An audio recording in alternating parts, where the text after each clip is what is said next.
مملکتمون تین شود، آباد شود، مردممون تین شوند، جای کار مولتر شود، بازار کمتر شود، مردم کارت بند شود. یک ایلاج کردن در کارگیر، همین کارخانه شدید مردم بند شود، رزق زیادش از کار یافته گره تمام. دنیا تنج باشه و سیری باشه و پری باشه و صلح امانی باشه. ما امروز تسلیم گرفتیم که همه میرزا جان را با نوروز تبریک کنیم. این رسم خودی تاجیکان است. انتظاریم که نوروز این ساله در تاجیکستان فراوانی شود، حاصل خوب شود، مردم ایده با خوش خرزنده پیشواز گیرند. آرزو میکنیم که در منطقه اوکراین با شرافت نوروز صلح شود. نوروز قاصد صلح است.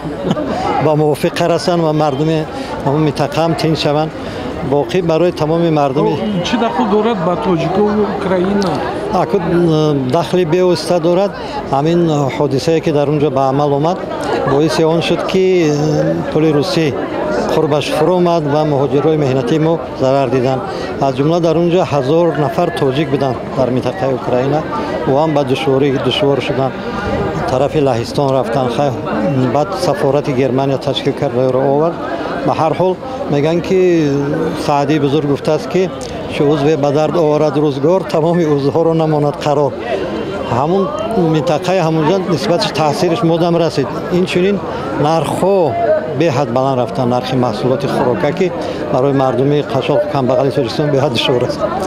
برای همین تینجی اونجا با ما تاثیر میرساند، چون که طرف اقتصادی خوب میشد.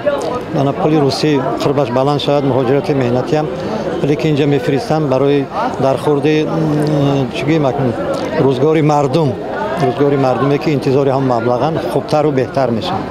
برای همین ارتباط دارد با همین وابسته. تینجی امانی، خوشبختی، دنیای تینجی آرام، همه دا نوروز مبارک باشه، همه خرسند باشه، تینج باشن. انتظار نیست.